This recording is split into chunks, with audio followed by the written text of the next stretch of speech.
Knees and toes. The shoulders have to do with anything?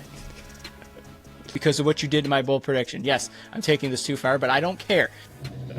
We're going. going. The noise is great for those who are audio only. What's up, everyone, and welcome into the Buffalo Sports Collective. It is Monday, March 2nd, 2026. As always, I am PK alongside my co-host, Phil.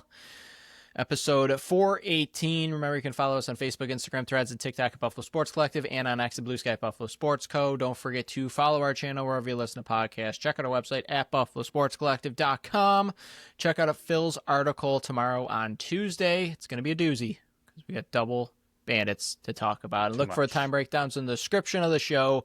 This week, no interview. PK is going to be napping. It was a long week last week with double the interviews. No game for the Bandits this week, so that means no interview. We'll restart the interview series again next week when the Bandits face Colorado. Power rankings and Week 15 pick'em. Can you believe it's already Week 15, Phil? We're in the March to May. It's insane. That will be out on Thursday, but you can vote for who the people's picks are on X on Monday, Tuesday, Wednesday, and then in Instagram stories on our account on Tuesday and Wednesday. For X, it's Buffalo Sports Co. For Instagram, Buffalo Sports Collective. Search either, you'll find us. And then Friday, we're going to be going over the deadline deals for the Buffalo Bandits now that we know where the record stands heading into it. But on today's episode, we got Bandits versus Rush reaction. We got Bandits versus Rock reaction. For Week 14, we got a review, and then Sabres. We're probably not going to have time. So, Phil, they went 3-0, 6 for 6. They continued their hot streak from post-Olympics, or pre-Olympics, I should say, yes, into post-Olympics. I think they got, 22 games left? If they win 10 of them, they're pretty much in. 10 or 12 of them, they're in. I think me declaring them a playoff team was a month or two ago at this point. It's paying off dividends. I'm in the pool. I'm dying because I can't swim. But I'm having a good time going down with a blaze of glory seeing the Sabres make the playoffs. So if you got any quick comments on the Sabres, because they're probably not going to have time at the end of the show.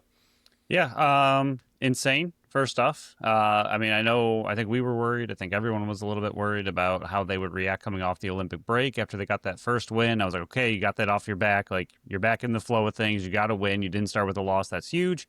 Then they rolled it into a close game on Friday. Thought that was great. And then what they did to Tampa on Saturday is scary in a good way. Like, it's even my brother asked, like, are they like a top 6 team? And even if they are, I feel like there's so much holding me back emotionally from the last 14 years that I can't accept that this team's like an elite team. He's not ready to put a ring on it yet.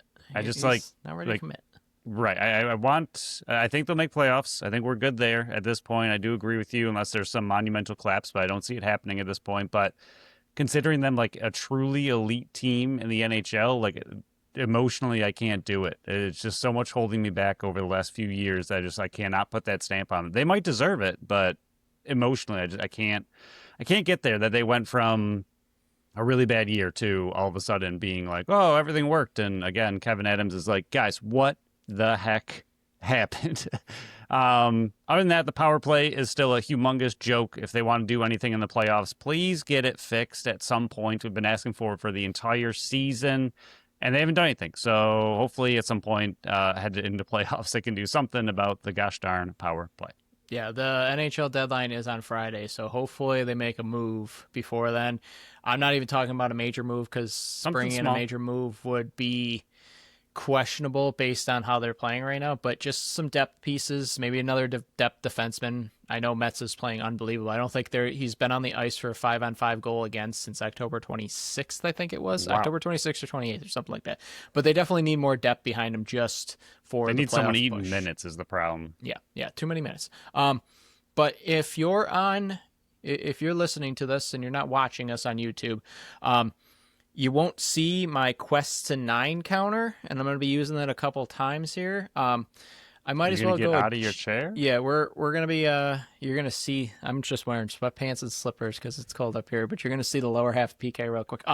Bandits versus Rush, and hang on, I gotta update my board here, Phil. Is this proof that you're not a puppet? I'm not a puppet. I'm a real boy. Oh, jeez. All right, PK, for those on audio, is updating his counter after the Rush game. No longer at 4 wins. We're at 5. At this moment, right now, the Quest to 9 is at 5 because Buffalo wins in overtime. Man, Phil, that streak of me being up there in the box for losing streaks really pushed it to the limit with Saskatchewan scoring 2 goals to tie it with under 2 minutes to go. But Buffalo wins it in a nail-biting overtime.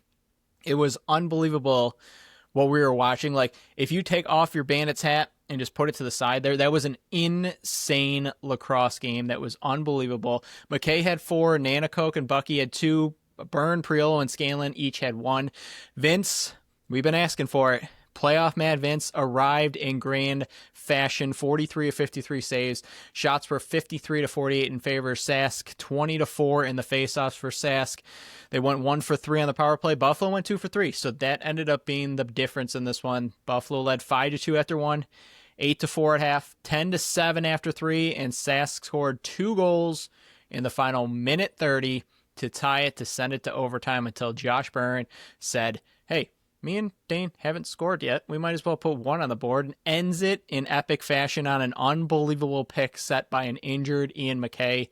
Phil, what are your overall thoughts on the game? And reminder, we got 2 games to go over, so we got to condense both of these. I know our normal reactions are usually about an hour, so we're going to try to keep it around an hour, hour and 50. It might be a longer episode, but we'll try to condense all these and won't go into as much detail. But any details that we don't cover will be in Phil's article on Tuesday. Hopefully. That also might be ridiculously long after 2 goal-by-goal breakdowns and all that. It's gonna be long. I think the big thing with this game for sure is Matt Vince. I know a lot of great things happen, but if he doesn't play out of his mind, I don't think they win that game, and he played absolutely out of his mind.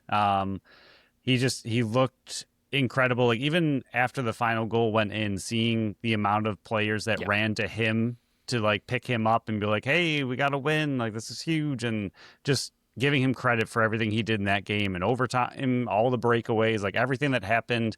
Yes, it was a team win for sure. But if Matt Vince doesn't play like that, I don't think they win that game. And like, part of me wanted to be so cynical about this game. Like, oh, like Dane and Josh combined for 1 goal. That's not good enough. And kind of all these things. But at the same time, I had to remind myself it's the number 1 team in the league. They're the number 1 team in the league for a reason.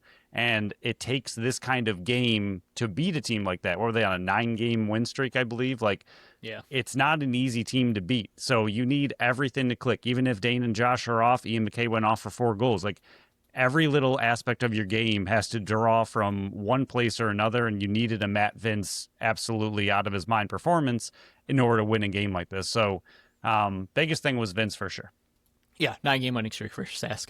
I just followed through. But to me, I wasn't even upset with Dane and Josh only combining for 1 because of all the stuff they were doing. Burns' assists were filthy. Burns had 7 assists in this game. You were getting the depth scoring. And I know I said, on the preview show, I went, the depth's got to score 6 or 7 goals, and Dane and Josh have to score 6 or 7.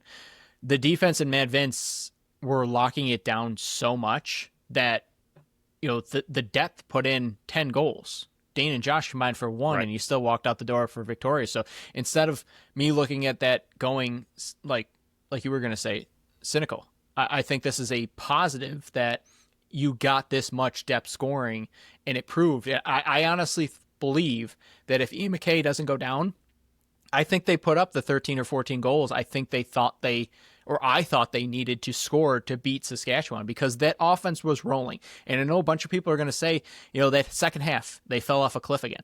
Well, Ian McKay got hurt in the 3rd quarter, I believe, like early in the 3rd quarter. After scoring his 4th goal, he got hurt by, it was just a fluke injury where Josh was diving for, try to catch back up to the guy streaking across the middle and Austin Shanks.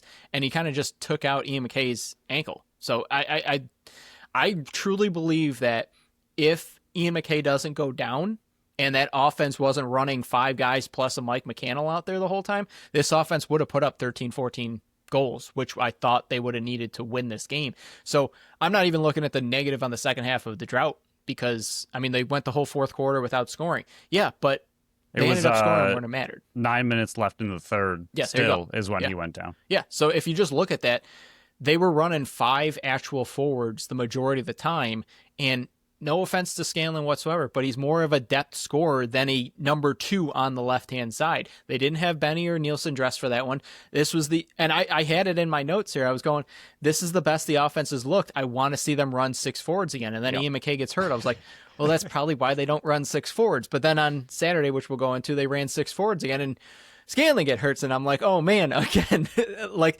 the perfect thing that I'm envisioning for this offense is exactly happening. Like I didn't think of it, but after seeing, I'm like, okay, I want them to continue to do this. And then back-to-back games, they get a guy hurt and are playing a man down, playing with 5 forwards the entire time. You're seeing Dylan Robinson. I'm like, oh no, they'll never do this again, even though this is the best the offense has looked. But yeah, the back end, I mean, Matt Vince playing playoff Matt Vince style.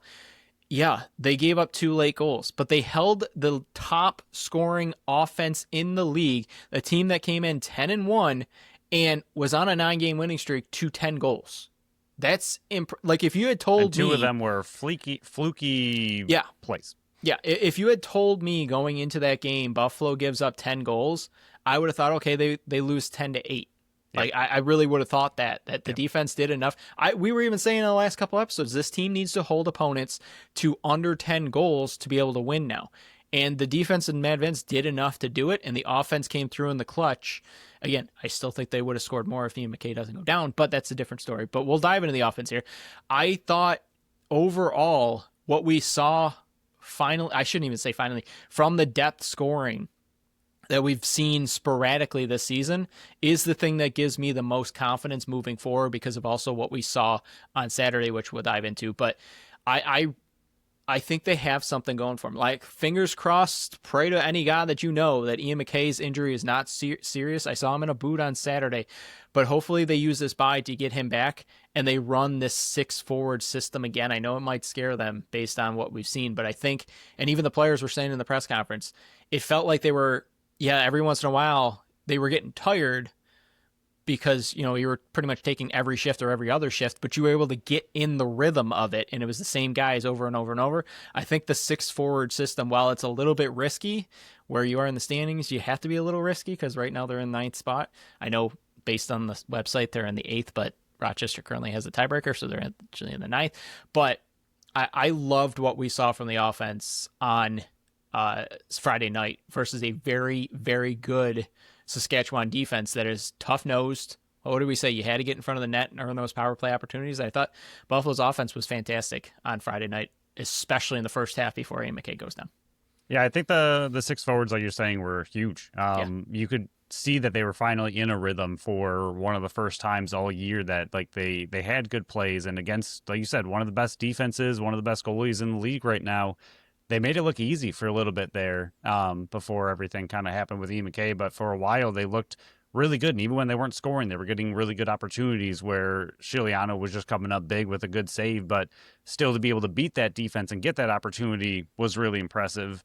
Overall, I thought they played well. I think it's a lot to ask of your depth scoring. I think I agree with you that they showed it's there, but I feel like, again, this is it's really hard to talk about one game at a time when we have 2 games this weekend, but I think what I'd like to see more of, obviously, is what we saw on Saturday, which putting up 14 goals, obviously you want more of that rather than, 10 or 11. But I think, and again, this is a game where, yes, the depth was there and that's fantastic, but you still need Josh and Dane to put in 1 or 2, or each have 2. And that's how you get up to the 14 you saw on Saturday. And Josh's assists were magical. Pretty much every single one of them looked insane. 5 in the first quarter. Yeah, and he looked really, really good. So it's hard to fault him for only getting 1 goal, especially when it's the game-winning goal. But 1 goal on 12 shots, and then Dane only 0 of 7. Like, you need them to consistently put in a couple every game. Like, they can't really have off nights very often. I don't think you can expect the depth scoring to put Ian McKay at 4, Tahoka at 2, Buchanan at 2, Scanlon at 1, a Priolo transition goal. Like, you can't bank on those every single game. Yes, you need that kind of performance in order to beat a Saskatchewan Rush team coming in as one of the best teams in the league. Like, you need those guys to step up in those games and do exactly what they did. But I don't think it's something that can be relied on game in and game out. I think you need your top scorers to continue scoring, contributing more in the goal department. I again, the assists that Byrne had were all, again, pretty magical when you go back and watch the game. Like they were all really, really good assists. It wasn't like a secondary assist or, like where he just happened to throw it to some guy who beat someone one-on-one. Like they were all really impressive assists. So him doing that and changing his role when he's not scoring is exactly what you need a player of that caliber to do. But I think the Bandits as a whole need him and Dane, to be scoring at least a couple each game, and then have the depth scoring do what they did, because I just don't know if you can bank on the depth scoring getting 10 goals every single night. Yeah, I don't think you need to have them score that many goals every night. If it depends on what team you're facing. Like Saskatchewan, I really believe they needed 13 or 14, and that's why I said the depth needed 6 or 7, and Dane and Josh need 6 or 7 themselves. And we also got to remember they had 3 goals wiped out. Yep. Like the Dane third one it. with the Nanacoke one, which we'll go over in a second. I don't know why it was such a delayed wait till the ball goes in the back of the net, and then it was the right call. Like Nanacoke, he finished the pick high. He went through the guy's chest up to his face. I just think, why was it so delayed? Like I saw the ball go in, everybody's cheering, and then the guy's going to make a call. I was like, did something happen after the whistle? Right. And then it was Nanacoke, illegal cross-check. It didn't make any sense why they waited so long to blow that dead. The next one, Nanacoke's 11th goal, I mean, the ball goes in, but he's in the crease. That's another one that's so close. And then Scanlon's one, he stayed in the air for as long as humanly possible to let that ball go through, and his hand was just barely down before that thing dribbled back. But that's 3 goals that get wiped out, and I know the one in overtime, so really if you look at it, they did score 13 goals. 2 of them just got wiped out. So I think that's another thing to look into.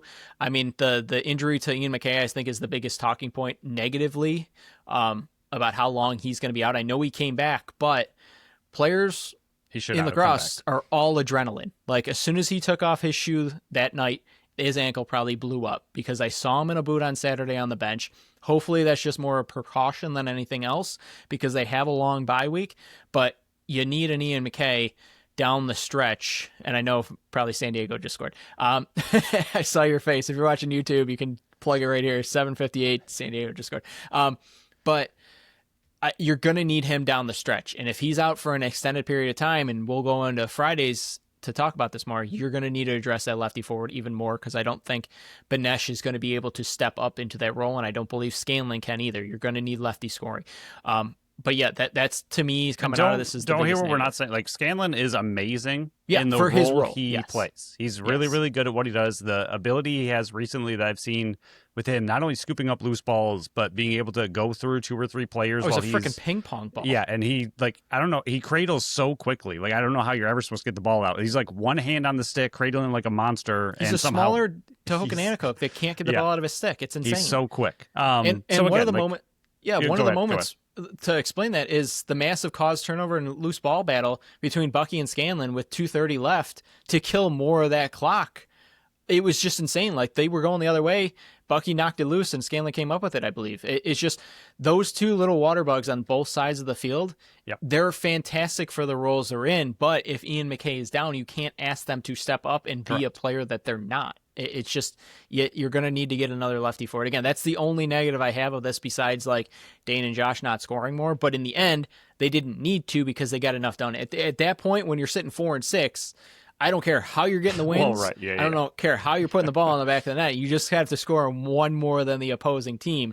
And I guess you got any more with offense, or you want to transition into defense here? The power play, which you already kind of mentioned, that they went 2 for 3. Rush only went 1 for 3, but it was a really, really good penalty kill unit as well. Yes. A top 5 unit, I believe top 3 in the league. I believe so it was going to be a really big battle between the power play and the penalty kill, and Buffalo won that battle and then won the game by 1 goal. So if the Rush win that battle, I think they hold them to 1-3. And if Buffalo wins that battle, it's 2 of 3. And the Bandits were able to win that power play battle. And their power play still looks really, really good. And I think coming off of a kind of rough, I think it was against Vancouver, they went 1 for 4. I believe so. No, they went 1 for 2, I believe it was. So it was the game before, maybe they went 1 for 4? I think it was the Philly game. So just seeing them kind of go back a little bit in regression. I mean, the power play units, they were 1 for 4. There it is. Last week, they were 1 for 2. And so their power play's been ridiculously elite. So having them go down a little bit, you kind of expect, but to see them hop right back up against one of the best penalty kill units in the league, I think was just reassuring to see that they were able to continue doing what they do best.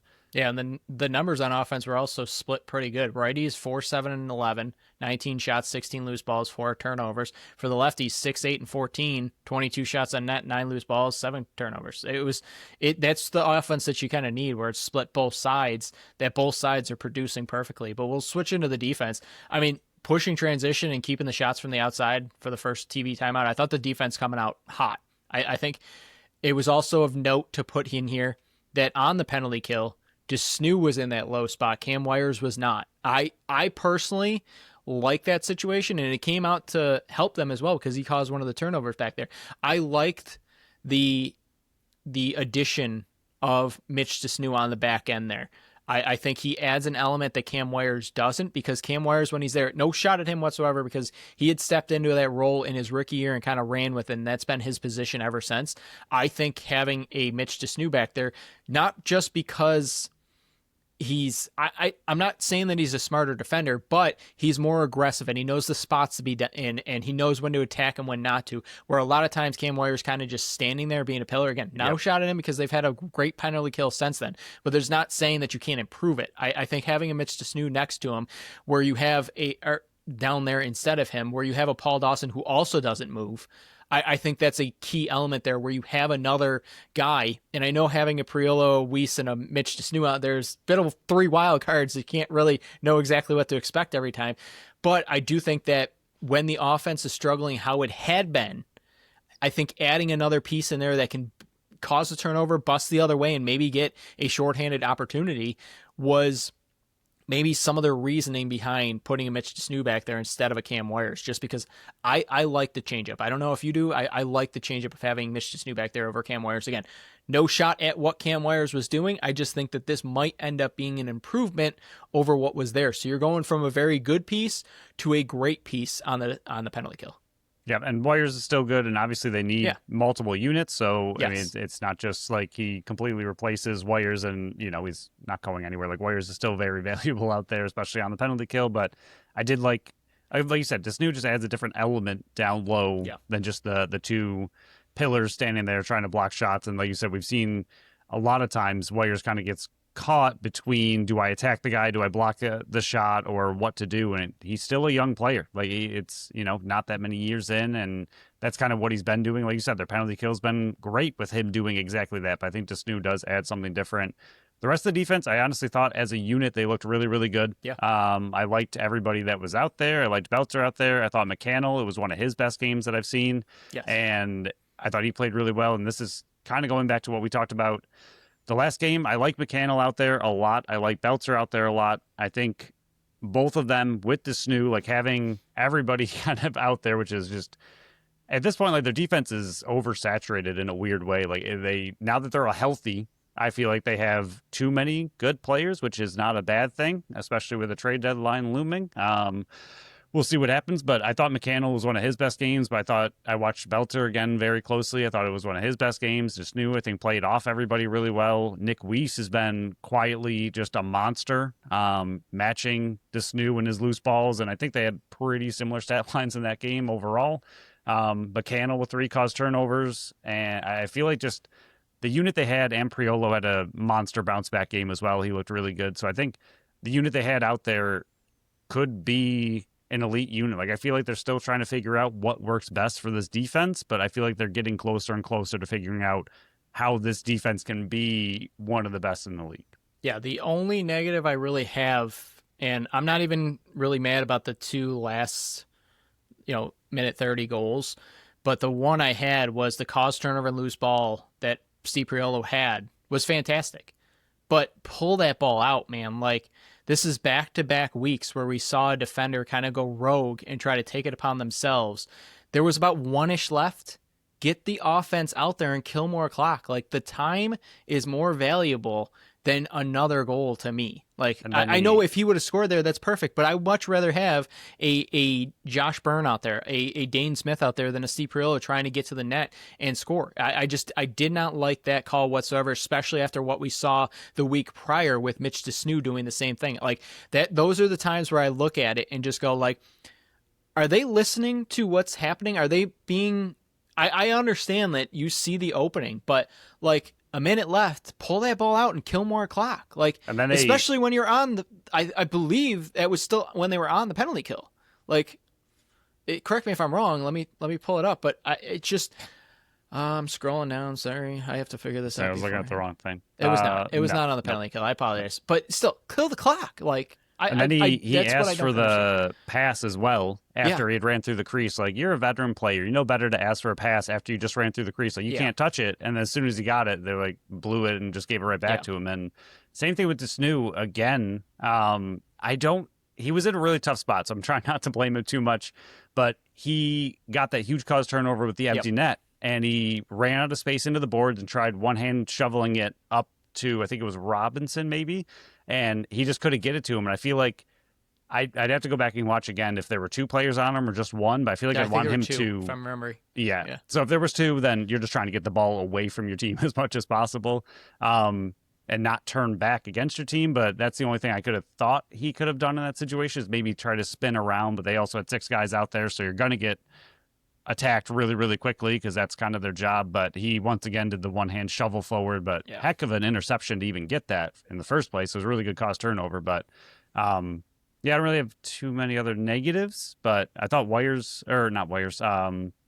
Whitty also looked better in this game. I think, again, when he's not asked to do as much, he thrives much more in his limited role. Like, he's a very good limited time depth defender. When he's out there and just certain shifts and does it for a little bit, he's really good. But when he's asked to be relied on for big minutes and big time situations, he seems to just struggle a little bit at those times. Yeah, when we're nitpicking there, I think it just comes down to when you're facing a team like Saskatchewan, those tiny little things that are correctable add up to why you ended up having to go to overtime and winning it in overtime. Where if those two things really don't happen, you probably don't go to overtime. You end up killing the rest of the clock. So again, it's not like it's an overall issue, although 2 back-to-back weeks of seeing 2-year leaders on the back end do something like that. But in the end, if those are your 2 major criticisms on the back end, you don't have a ton of cleaning up to do. It's just when you're facing a team like Saskatchewan, those errors are inflated so much that they can't happen. But I mean, when you're looking at this, I mean, Shanks went 1-1-2. He's been known to kill Buffalo, especially during the playoffs last year until Justin Martin shut him down. Church, 2-4-6 on 12 shots. Stinking good. Haley, who we've mentioned and who John Frazier was talking about, that could be a 70-point player on any other team. Goose eggs across the board. Zawada had that 1 goal. For the righties, they went 4-5-9 for 21 shots. That's fantastic. The lefties, I mean, Mans went 1-4-5. Keenan was really the only one that killed him, going 4 for 10, because the lefties went 5-6-11 total for on 22 shots. I loved what this defense was able to do versus a very good and deep Saskatchewan offense. I loved what they did, and I guess that can translate into the goalie here. Matt Vince was just... You could tell early on in that game that he was on one. Like, you could tell instantly he was making unbelievable saves. He made 3 breakaway saves in this one. The first one was 5-2. That was the score in the second quarter. The third one was a breakaway save on Messenger to keep it 9-7. And then there was a breakaway with 3 minutes left when it was 10-8 in the fourth quarter. Massive saves. And then right before that breakaway in the third quarter, he made an unbelievable save on a dunk attempt in the third. He was making those big time saves that we hadn't seen, but I think also part of it was the defense was giving him the shots he wanted and was not letting guys get right on top of him over and over and over again. So I think this showed that we were right, that everybody that was saying Vince was washed were wrong, and that we were saying, and credit to you, you came up with all the numbers, that he's not playing any worse than he did last year. It's just the shots he's facing are less and they're more difficult to save. This is the game where you saw that the defense was not letting guys get right up on top of him, where he was having to make unbelievable saves. But when he needed to on breakaways like that, he was able to do. To me, I know Josh Byrne got the, I think, number 2 star in that game for the game-winning goal.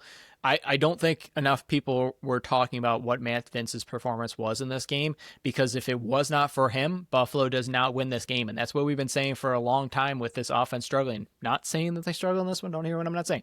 But I do think that Matt Vince, him playing this style, will get them into the playoffs and be a very, very scary out in the first round for anybody that's got to face him. But I just think that the offense has to, and we'll talk about it in the next game, which I'm very happy with. I don't know if you can ask Matt Vince and the defense to do this every single week.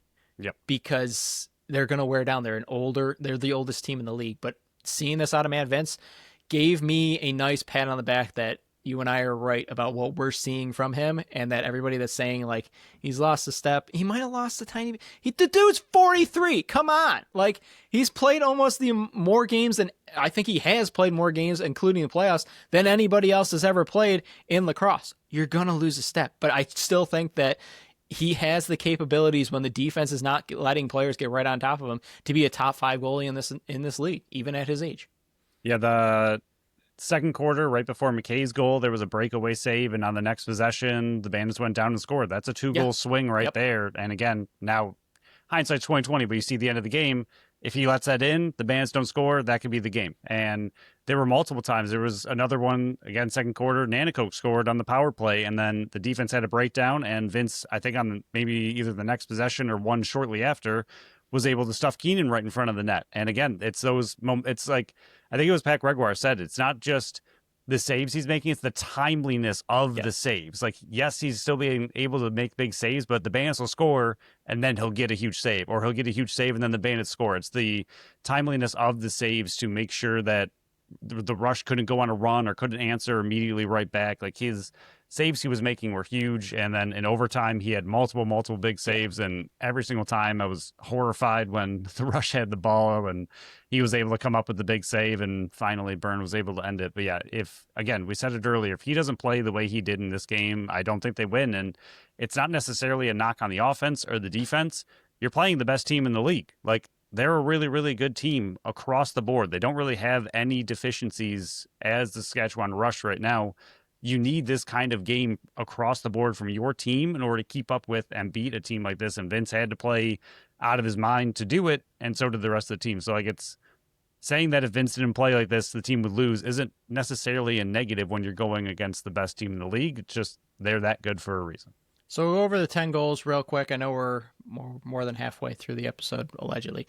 First one, Zawada. I mean, it was right after the Buffalo third goal. Next possession, jab step by Dylan Robinson.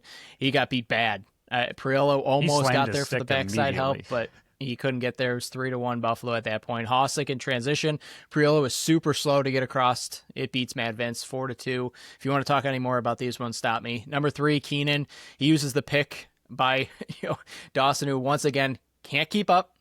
I've been saying this. I'm not trying not to be personal and attack him personally, but man, he has lost such the decline in his speed and footwork has just been dramatic in this one. Slow. They made it 6-3. Man's on the power play all the time in the world. Like, he was just standing there. He had so much time. Right at the start of the power play as well, make it 6-4. This is the one that I have on Matt Vince, the number 5th one here. Robert Church. It was an unlucky bounce to Church. Mans was, he falls into Whitty's ankle. Mans does, and it right down the middle. I thought Matt Vince would want that one back 8-5. I don't know if you had that one on Matt Vince as well. You did not. Okay. The only reason I didn't, there was one angle that showed directly behind Vince or behind Church as they shot it.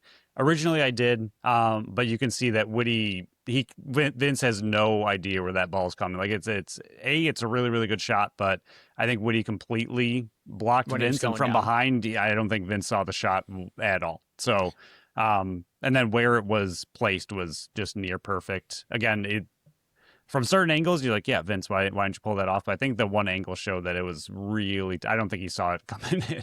The 6th one with Keenan, left wide open in front. I mean, my gosh. No one was near him. I still don't know exactly what happened. I think it was on Dylan Robinson. It was Ian McKay. Was it Ian McKay that it was on? It happened in the game against Toronto as well, and Priolo both times was like, what are we doing? So McKay went to make a switch really, really late in the game, and he saw one of the rush players run off. So McKay was like, okay, I can get it. I think he was I double saw Paul shifting. Dawson going to the bench too. Yeah, so they made a really late switch, and then nobody picked up Keenan, Okay, and yeah. Priolo looked around, and he was like, why is this guy wide open? I think they just, when they left, like when McKay ran off, They there was just miscounted. confusion on who had Yeah. who, and then I think, like you said, Dylan Robinson turned around and saw him all of a sudden, like, why is he Okay. wide open? Let me try to get back, but I think it was just miscommunication because McKay had a late switch. Yeah, it was McKay and Dawson were both running to the bench. Like I didn't understand that one, and then I think they left 4 guys out there. So maybe it's more on Dawson leaving his guy and less on McKay because he saw the other guy. Like I'm gonna have to rewatch All that around one back. confusion is Yeah, what. that one was a bad one. 7th, Shanks. This was the one that Byrne gets beat inside, dives back, and kind of knocks the ball loose, and it kind of changes direction. That's the one McKay got hurt on. The 8th one, Keenan Spanger, way out on hands. It was just an unbelievable shot on the far side, make it 10-8. 9th one was Keenan again, weird shot, kind of goes wide, but then it hits Mad Vince's stick and bounces back in.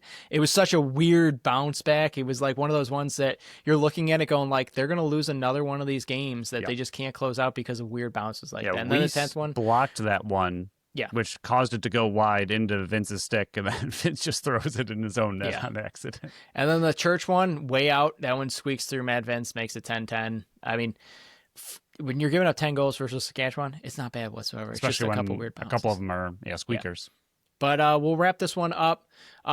Miscellaneous stuff to clean up, and this one I'm gonna give all praises. I don't have any miscellaneous negative ones. I thought them adding the Sabres little score blurb on the bottom, fantastic. Loved it. Like, round of applause to whoever thought of that idea. Absolutely loved it. And the Sabres finally matter again, so we need it. So I loved it. I loved it. The stats on the board during each TV timeout, another round of applause. Love it. Like, I love the tracking stats. I love all the numbers that they're putting out there. And then the third one, no timeout by JT right at the end there. Like when they had the ball going the other way, when it was 10-10, I believe, where they had time to go in transition. I love that he didn't call a timeout immediately. He wanted to see what the design was, and then when he realized, okay, there's nothing there, that's when he called the timeout. I love that decision by the timeout there.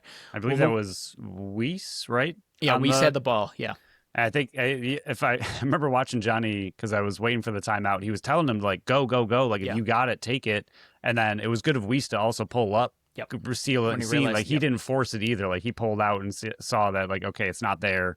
We'll call a timeout and do what we got to do. Although the one goal they scored right at the end of the first was incredible and a really, really great setup. But there were 2 other times at the end of quarters where they pulled the goalie and they didn't even get a shot on net. Didn't even get a shot. That was my off. other negative on offense, where they didn't even get a shot on net. Yeah, it was twice they had like set plays and nothing even came of them. I was like, this team, especially with how they are on the power play, is too good to not be getting a shot on net in those situations. The penalties, just 3 of them. Nanakok's cross-check, that was the one that, was late. We kind of already talked about that one, but it was the right call. It was the right call. I just wish the refs would have put that dead sooner. Mitch the Snooze, delay a game. It was the right call. He has been flirting with that all season, Phil. Like, I am surprised this was the first one he's gotten all season, because he's been in the crease so often that they could have called this on him so many times. Yes. But this was the one that they finally got him on. It was the right call. And then Paul Dawson, like, what are you doing, man? Like, unacceptable. Like, yes. I get it was a 5-minute. I get them calling it a 5-minute because I don't think anybody really saw it cleanly. So it gave them time to review it. But it's just so stupid. Like, what are you doing? Like, especially when he was the one who tossed the guy. Yeah, you're a veteran in the league that's done this how many times? Like, that could have cost your team so much. You're winning. The playoffs. You're a 4-6 team that's winning by 3 against a number 1 team in the league, and you're doing something that dumb. I can't believe that happened. Like, yeah, every player can have their moments in the game of doing something stupid. I get it, but time and place, man, like, that can't happen. And the problem is, like, the last few games now in a row, it's been the they've had a dumb defenders penalty that do stupid stuff. And like Nanakok blowing the guy up. I know some people said, like, oh, it was iffy, but no, he blew the guy up. Like, you just can't do it in that situation. There's been a few other, like, really late game penalties by veterans that are just doing dumb things. And in that one, he already knocked Mans over. Like, he was the one who threw him to the ground. So, like, you got your hit. Like, him. You got him. You don't need to go just crush the guy. The only other thing I had from this game was, and I don't know if it was fully expected, but Farrell got demolished in this game.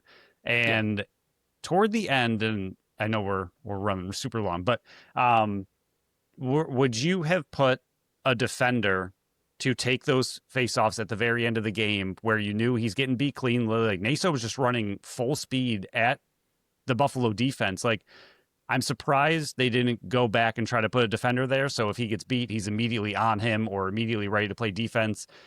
I mean, Farrell's getting beat cleanly a lot in this game, and then he'd have to run off, and then somebody else would run on. And I'm surprised the Rush weren't able to take advantage of it. And I'm surprised Buffalo didn't just concede the face-off and let a defender just stay on there. Even if you do the false start where they have to force the whistle to restart the play, and then you just have your defender already on there. With how badly he was getting beat in this game, I was surprised they didn't try to switch that up at the end of the game. The middle of the game, beginning of the game, let them try. But as the game was so close at the end, I'm surprised they didn't try to force the issue a little bit. Yeah, I fully agree with that. This is one of those times where it's like the Fogo came back to haunt you, because in that game you could have had a Ryan Benesh out there. You could have had Nielsen out there as well. Instead, you had a Fogo who won 4 draws and was getting beat clean over and over and over again. I said multiple times on the show, you can go listen back. This isn't just a one blip. If your Fogo ain't winning 55 to 60% of the draws, he's a waste of a roster spot. And he got beat so badly in this game versus Jake Naso that I fully agree that that's what should have happened. But based on Buffalo's, to me, in my opinion, and I know they've won 3 championships and been to 5 and so on, who am I to question? Some of their mismanagement and unwilling to make corrections has aggravated me. Going back all the way to the Georgia game where they had Brandon Robinson going out the back door and their offense wasn't working whatsoever. I don't know why you didn't give him some shifts up front to free up Josh Byrne. Going back to this one, I don't know why you see that over and over and over again and not just put out a defender there that can, and again, it didn't come back to haunt him, so everybody's going to say this is just me doing stupid speech, but I don't like some of the management decisions that this team has made either pregame or during the game this season. They're more glaring this year, maybe because they don't have that, window of being really good. But to me, I think there's just, they're standing out more and more this year of things that I have issues or questions with some of the mismanagement. And we'll dive into that in the Toronto game in a second. But before we do, let's go over our sponsor of the episode, Tap That Tap Room at 363 Delaware Street in Tonawanda, New York. Is Buffalo's first women-owned self-pour bar featuring 30 consistently rotating taps. They offer varieties of beers, ciders, sours, seltzers, and malt beverages. PK, the busy week for Tap That Tap Room is finally upon us. On Tuesday at 7 p.m. is the ceramic light-up gnome or St. Patrick's Day tree painting workshop. Do not miss it. On Thursday at 6 p.m. is the Buffalo Takeover, as participants will learn to decorate Bandits-themed cookies. Now that they're winning again, you can happily decorate a Bandits-themed cookie. 1 drink is included with your ticket purchase, as well as 6 cookies plus decorating materials. And then finally on Friday is the Sip and Solve beer investigation, as you will work your way through an investigation with each correctly solved clue, earning your next beer, decode messages, analyze evidence, and piece together the puzzle at your own pace. To find out more about these events, head to their Facebook page, and to find out what's on tap and what's on deck, check out tapthattaproom.com. They have something for everyone. You almost got me. Almost wasn't paying attention. Noticed you weren't looking. I was not. Also, real quick before we move on, San Diego lost. Yay! Woo! Okay, we got one of the ones we needed on Sunday night. Bandits versus Rock. You're going to see my sweatpants in my slippers once again because it's cold up here. PK enjoys flipping to a new win, something we haven't done a lot this season. I mean, this is all completely new, but he kicked it. Kicked it right out of the way. It's what you get, Toronto. First off, thank you for Toronto allowing me to have the press credentials. Absolutely loved it. I got video. I did not know there was a catwalk. That was a surprising little twist. Loved it. That's something that I've always wanted to do as like a media member, is walk across the gondola in a catwalk like that. That's over top of the field. Wasn't ready for it. First off, Toronto, very confusing to get to the press box. I had to ask multiple people who had no idea, and then I talked to the one person that did, and she's like, yeah, our employees have no idea what to do. Security almost didn't let me in the building because they were like, where are your credentials? And I'm like, that's what I'm here for. And they're like, you can't get in without credentials. I was like, well, when you don't have credentials, you're supposed to pick them up. How do you get in? But it all worked out. Thank you, Toronto, for allowing me to do that. Hopefully you allow me next year, because it was very fun. They're set up there, the new arena. I absolutely loved it. I know you were there as well in the lower bowl. So Phil's got his opinion on the actual bowl experience. I got my opinion on the upper bowl experience, but absolutely loved it. It was a fun time. But yeah, we'll dive into the game now. 14-9 victory. To me, this was their best overall game since Vegas. Like, where everything was thriving. This was their most dominant performance. Like, I never felt that Toronto was really, after the first quarter, I should say. I don't think I ever felt that their lead was in danger. I felt like, based on what we saw Friday night and based on what we were seeing in that game, I felt like Buffalo was walking out of there with a win. Like, I don't know if that was just me. Maybe it was a little overconfidence, but I just felt like, Phil's shaking his head, yes. I thought they were just going to walk out of this one victorious just based on all the numbers, even looking at halftime. I know they were only up one, but you're looking at the numbers here. You're seeing how Matt Vince is playing. You're seeing how Holochuk's playing. I'm like, if they just put more shots on net, they're going to score so much more. They had like 18 shots on net. I think it ended up being bumped up to 20. That was the biggest thing that concerned me watching the game is the Bandits were tired. They're coming off a back-to-back, and Toronto was firing a million more shots than them. I was worried that they would continue to get more and more exhausted in the second half, and Toronto was just going to keep throwing a lot of shots, and eventually they were just going to wear out and wear down. It didn't happen, but in the first half, when it was still really close, like that was the biggest concern I had. I was like, wow, Toronto's putting, like, I think by halftime they might have been like 38 shots. I was like, that's 34-20. And those are pretty close to end of game numbers in some situations. I mean, 34 would be pretty low, but like to have that at half, I was like, that's a lot of shots on Matt Vince, who just played an amazing game the night before and overtime the night before. It just worried me at halftime how much more Toronto was pressing, which made sense because Buffalo should have been tired. Obviously, again, it came out to be fantastic, but at halftime, that's what worried me. That was so close, and Toronto was just pouring it on. I was like, I hope they don't get tired. Yeah, I know saying it now is like 2020 hindsight, but I felt that in the moment. Like, they're going to win this game. Byrne and Smith had 3 each. Benny and Weiss had 2. Nanticoke, Desnu, Spanger, and Bucky each had 1. So if you look at that again, you do the math.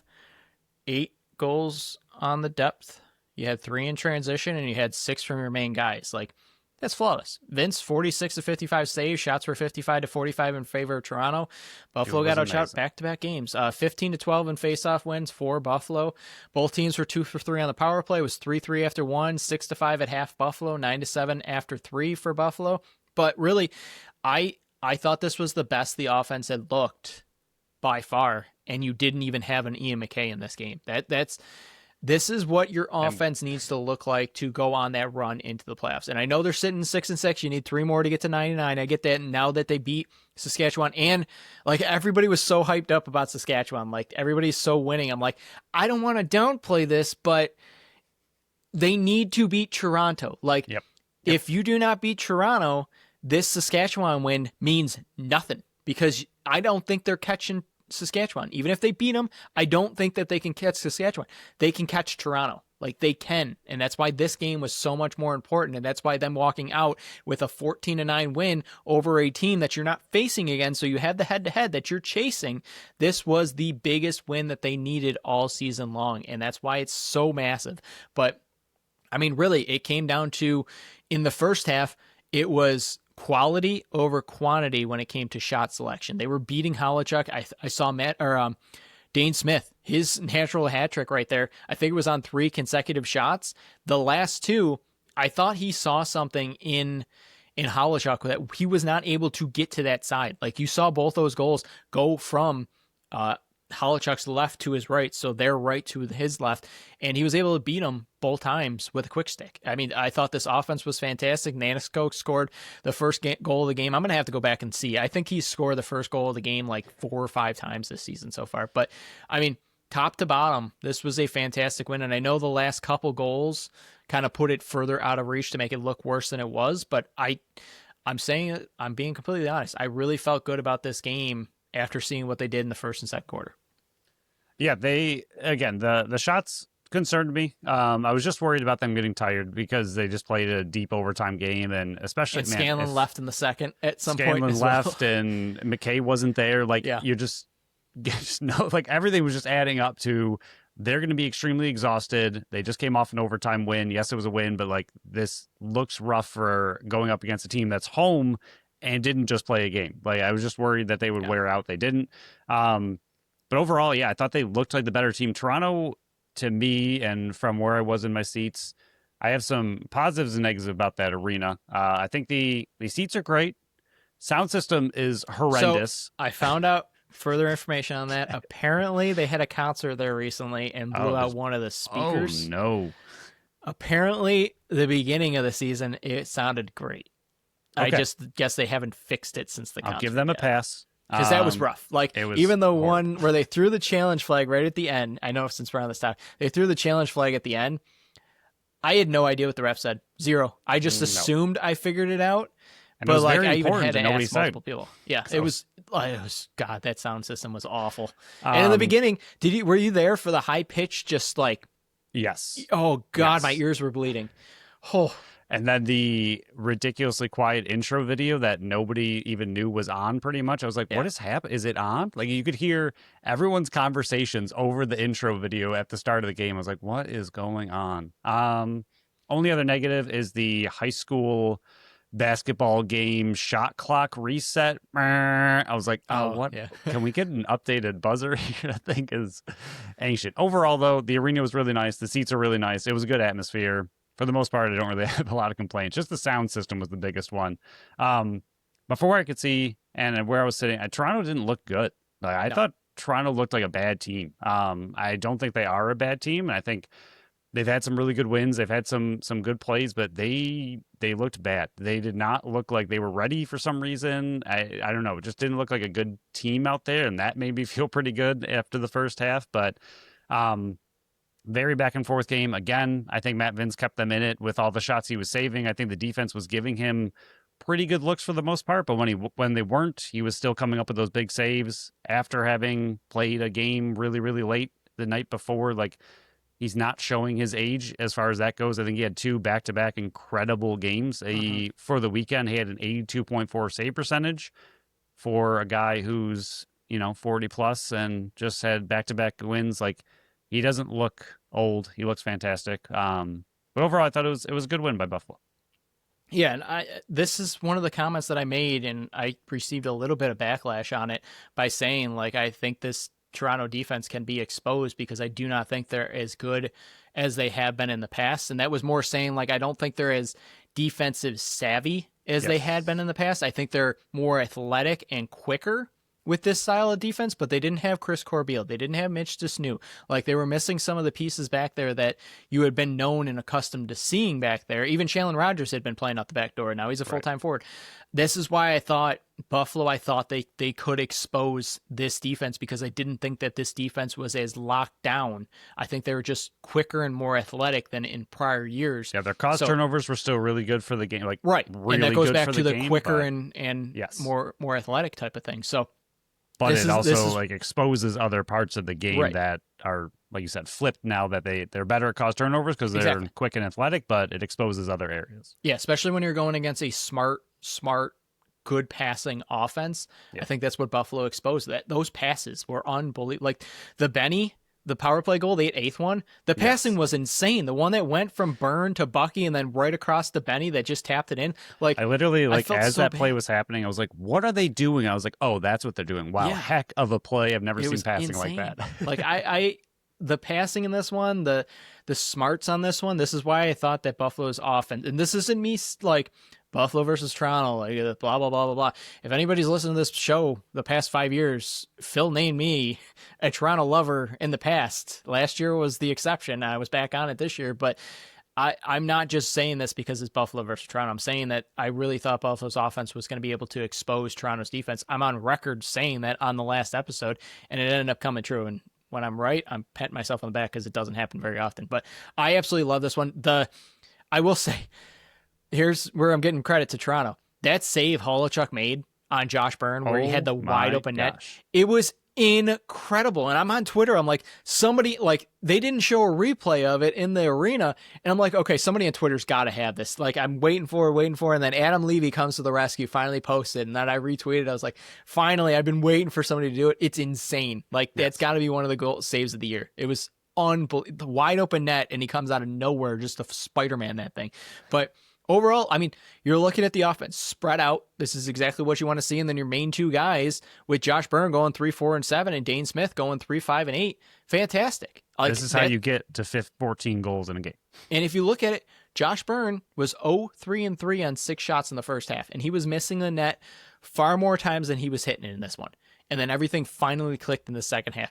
Dane Smith, I mean, he was 3-2-5 in the first half. Second half, he took a back seat to Josh Byrne. That's what you want to see from this offense. Right. Is this was, to me, I think besides the Matt Vince and the Ian McKay injury, the Matt Vince insane, I should have said it, Matt Vince insane performance, and then the Ian McKay injury, I think the next biggest moment and biggest conversation is, I think Josh Byrne's back. Like, these back-to-back games prove, and I know he scored that overtime goal, like he was held scoreless, but he had those 7 assists. 3, 4, and 7, we haven't seen that from Josh Byrne in how long? Like, if you're getting this from Josh Byrne, this team could be back and make some noise in the playoffs. Like, their hope for a 4th straight championship, if you're getting this type of performance from the back end, from the goalie and the offense, it's back in the conversation. But we'll switch to the defense here now. Mitch, for the offense, real quick. Yeah. I feel so bad because I love this player so much, and I want him to be really good. Benesh he's not what he used to be. I don't even know if he is what he was last year. Like, he had a really, really good last year, and I know he's not getting in a lot of games, so maybe that's part of it. He just doesn't have the consistency with this offense that he's had. Like, last year, he was in every single game for the most part, and that obviously builds. This game, he's been in and out of the lineup, but he looks slow. I know he got 2 goals. He did what he needed to do out there, but he's, I think at this point, pretty much like a power play specialist, a quick stick specialist. Like, he was struggling so much to get inside. And I was watching him so specifically because I wanted him to do really well. I was like, Benny, you're out there, be amazing. And he was getting pushed around. I was like, oh, you're not doing what I want you to do. So I don't know what their offense is going to look like. We'll see again with McKay and everything. I think he's still a very, very valuable part of this team. Needs to be on the team. Not saying trade him, anything like that. Like, if there is another injury, he can step in and perform and put up 2 goals. Like, that's all you really need from him at this point. But he does look like a bit of a shell of himself from his last year or former years. Yeah, I think we'll flip over to the defense now. I fully agree with everything you said. But since we're almost an hour in, we got to keep chugging along. The defense, the biggest criticism I have, there's 3 here.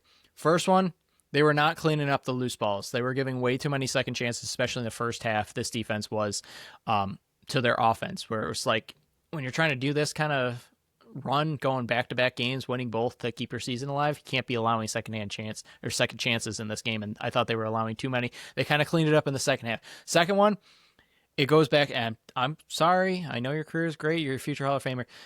Dawson needs to have his minutes limited. Like, it can't happen anymore. Like, he's costing this team too many goals. And I understand back-to-back games, they allowed 10 versus Saskatchewan, 9 versus Toronto. I'm going to hear that nonstop. But the defenses, the offenses for the other team knows, they watch film too. Like, if I'm seeing this, other teams are seeing this.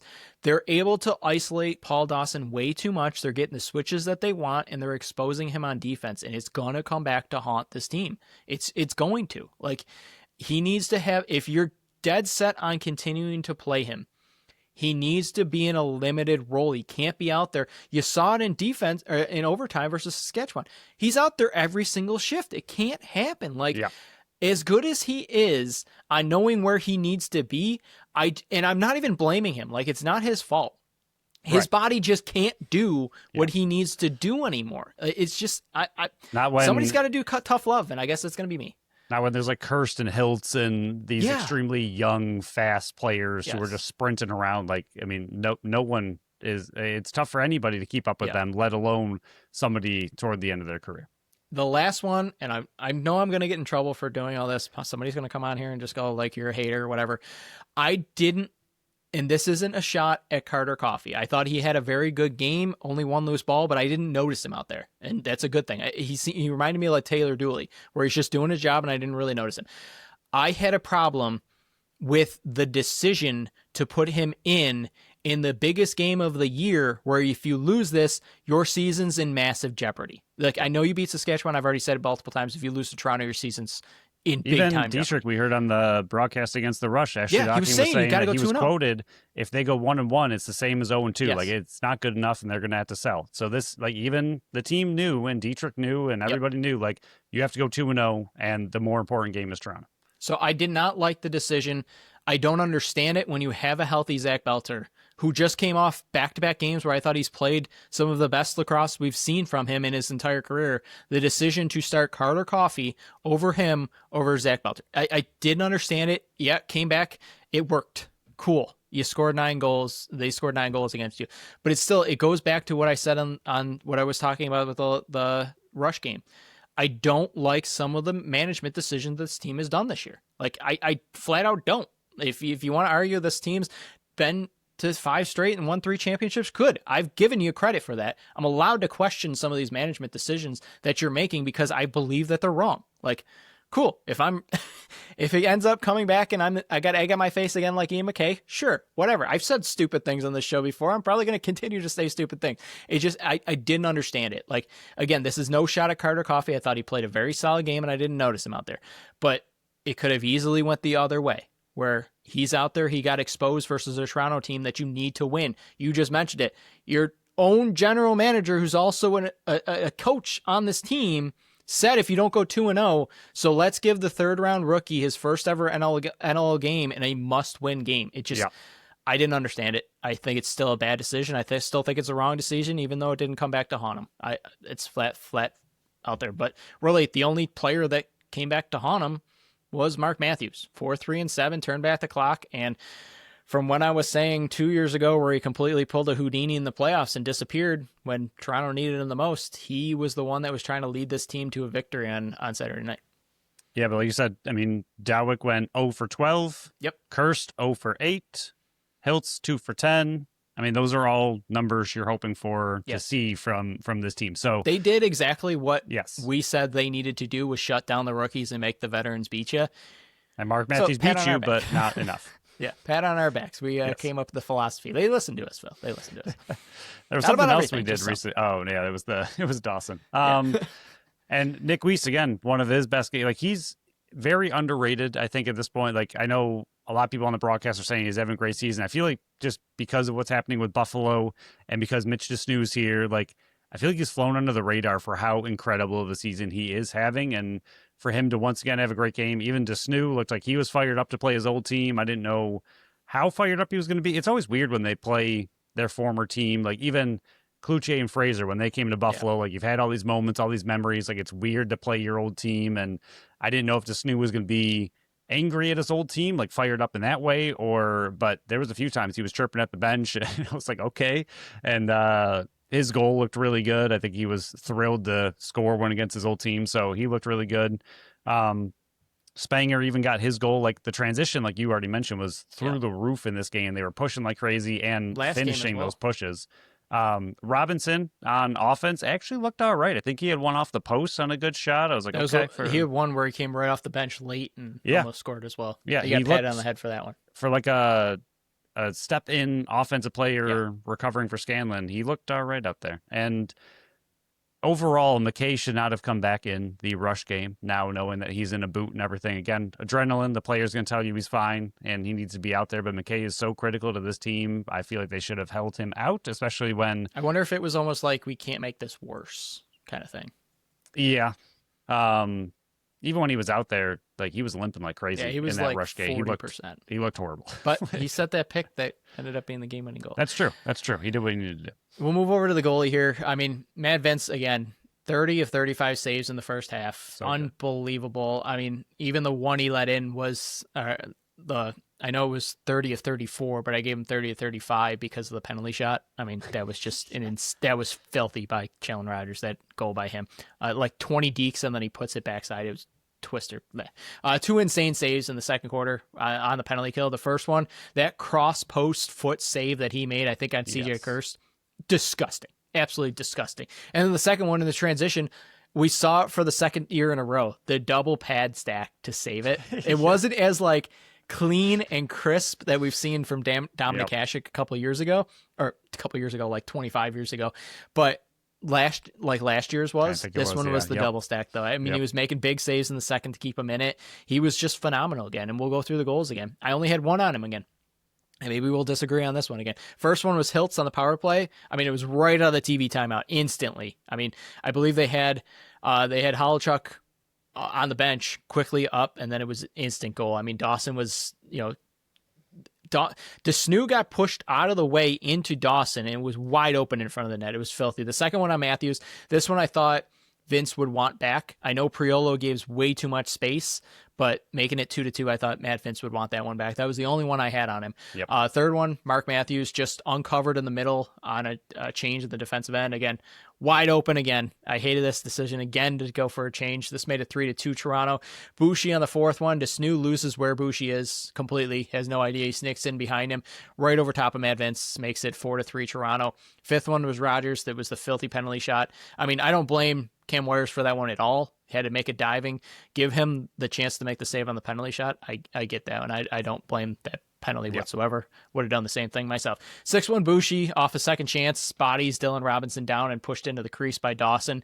This one goes in. I mean, I thought this was a bad decision to challenge it by JT just because of how quick it was.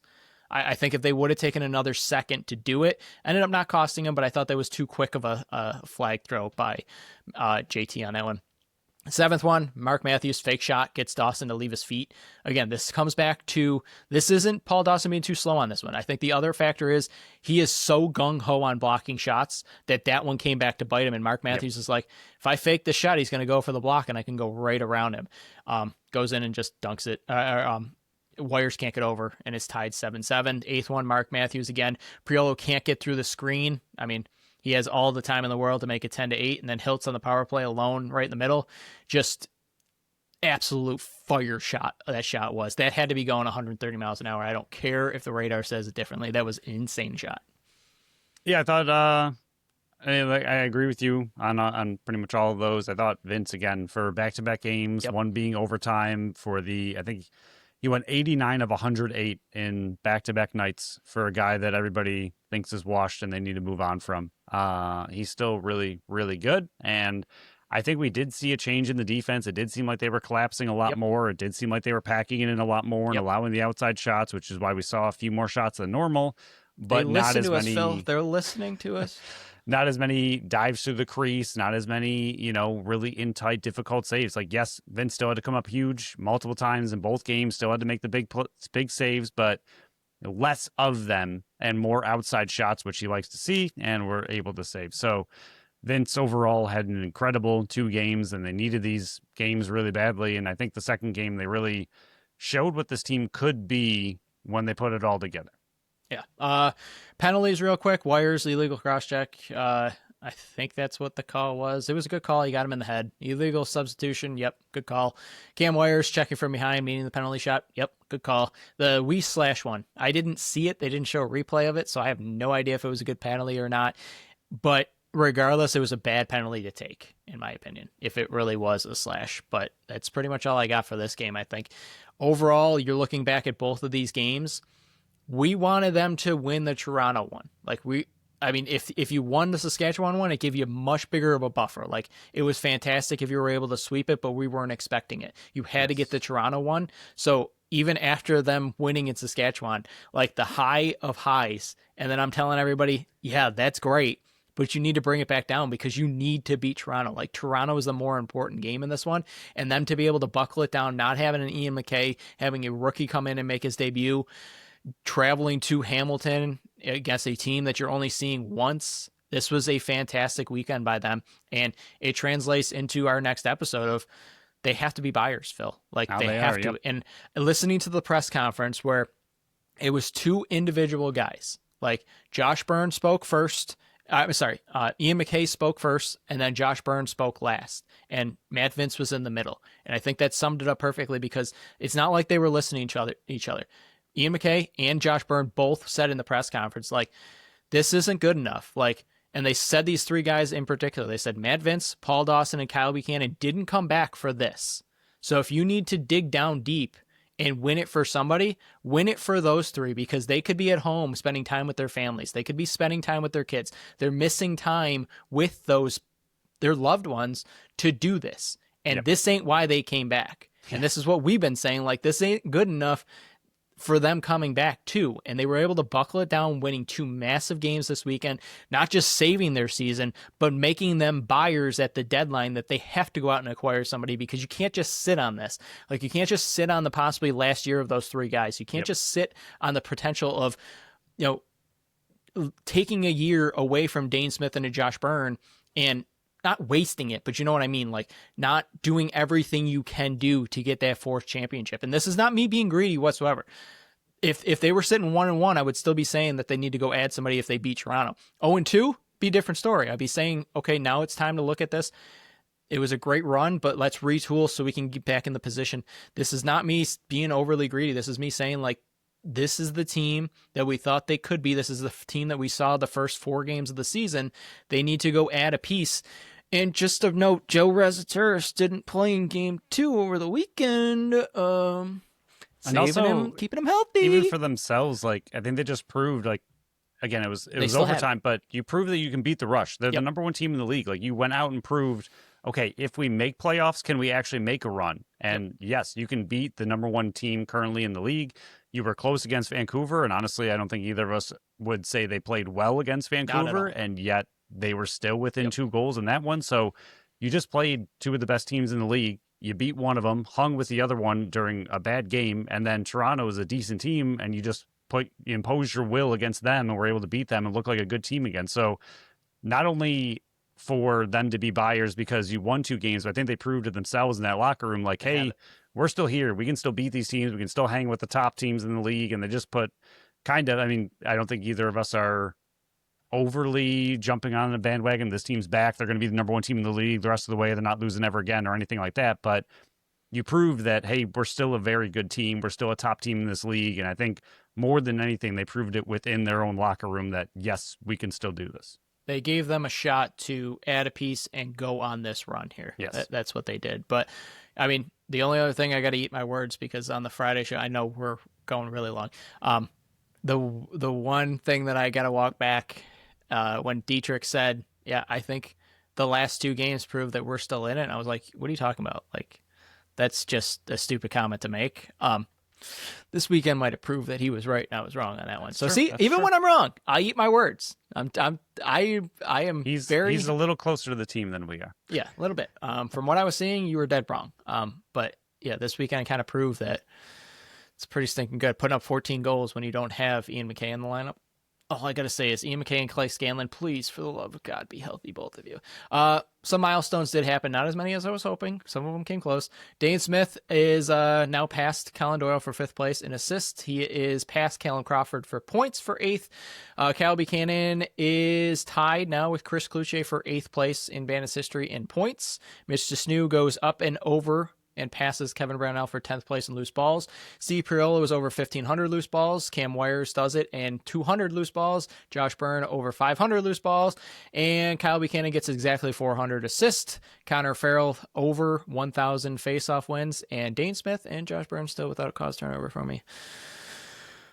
Gonna have to read that one again in 2 weeks. But Phil, those are the milestones that took place. So a lot of them are within reach. Ryan Benesh is really close to all of them now. He got a couple. He's still getting those. I need assists. He's chipping away. We'll go over week. Priolo being announced for his loose balls. Nice job by the Bandits. Keeping up with those milestones. Probably checking PK, the BSC Twitter all the time. Yep. That's exactly what they're doing. 8 games to go over real quick. We're just going to run through the scores and say if it was good or bad for the Bandits because we're like an hour 15 in. Georgia, we were rooting for them on Friday night. They get it done 11-6. Thank you, Philly. Underscoring, Georgia is a wagon. We'll move on. Friday, Colorado, we needed them to win. They win it. Deep breath. They win 14-12 over San Diego, sending San Diego to their 5th loss. And then the last game that we needed, Vancouver over Vegas. Vancouver gets it 14-10. What's funny, because our one buddy Mike always likes to point out when a team scores off a faceoff win, all 4 teams that won on Friday got absolutely shellacked and dominated at faceoff dot. Show me where face-offs matter, boys. Show me, because it ain't in the numbers. We flash forward to Saturday. This was not the Bandits' day, besides two things that went their way, beating Toronto and another one that's coming up. Oshawa somehow collapsed. They allowed 4 goals in the final minute 50, and O'Connor won it in overtime. They don't like What Buffalo. a joke of a team. Like, I don't know how you go into next year with Glenn Clark as head coach and GM. He needs to either step away or get canned from one of the two positions. It needs to happen. They're 2-10. They have not been the same team since that finals run, and you blew a 4-goal lead with a minute 50 to go. That's not supposed to happen. Like, even in a game of runs, that can't happen. But Ottawa gets the win. That does not help Buffalo. No. Same time, Saskatchewan takes it to overtime with Rochester, and Rochester wins this one in overtime. Rochester gets back to 5-5. Not good for the Bandits.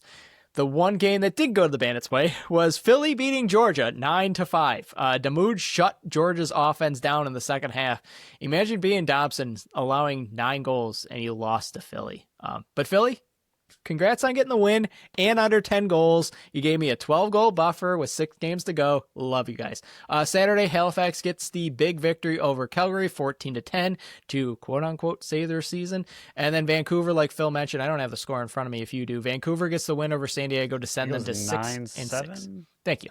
9-7. Vancouver gets the massive win that they needed for us over San Diego. So the majority of the outcomes that the Buffalo Bandits needed, they got, besides Saskatchewan beating Rochester and been huge, and Oshawa finishing off Ottawa. But to get all but 2 outcomes this weekend, this was a massive weekend for the Buffalo Bandits, both getting their 2 wins that they needed and the help around the league that they needed. So, yeah, we got a bye week coming up, Phil. I don't know if you got anything else to add, but we're about an hour 15 in, and I'm surprised it's only an hour 15. In 5th place, Ottawa is 7-5. 6th place is Toronto at 6-5. Buffalo currently in 7th. PK thinks 9th now. 8th. Nope, 9th. Yep. Anyway, Buffalo's at 6-6. San Diego's at 6-6, and Rochester's at 5-5. And then the Desert Dogs are 4-6. And you got to remember, Buffalo has the head-to-head over Toronto. They do not against Ottawa. They currently do not versus Rochester. They do versus Vegas. I believe they do versus Halifax. That's still a question mark one. But Halifax is. And then they have to play San Diego. But they do have to play San Diego on their schedule, so that's a big game. And when I was saying San Diego's got a tough schedule, them going 0-2 this weekend is kind of proving that they really do. Buffalo, for the most part, got the help they needed besides 2 games. So this was a massive week to save them in their quest for 9 to get back into the playoffs. And because just puts them as a buyer at the deadline, which is 100%. That's the biggest part as well. So we'll be back Friday for our trade deadline show. We're going to go over all the possible acquisitions. This is a lot more fun to be buyers than sellers, Phil. Although for just straight up content creators, it might have been better if they lost both, because that would have been more fun to like see who they can bring in.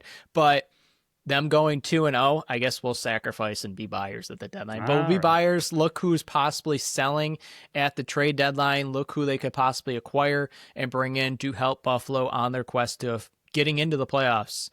First off and foremost, but then going for a 4th straight title and possibly a 6th straight finals appearance. But we'll wrap this one up. Go Sabres. They got 1 game before we record again next Tuesday versus Vegas. Please, if you're going to the game, just cheer for Jack Eichel during the intro. I still hate that so many people hate him. I know the comments, but dude, if your employer told you couldn't get the surgery, wouldn't you want to be out? If you see what this organization had done for the prior 10 years, also, it's been years. Move on. It's been out. Like, come on, grow up. But yeah, cheer for Jack Eichel when they introduce him some way or another. Buffalo, don't be petty. Please introduce him at least, or do what Devils did and bring him out yourself. Get him out on the ice.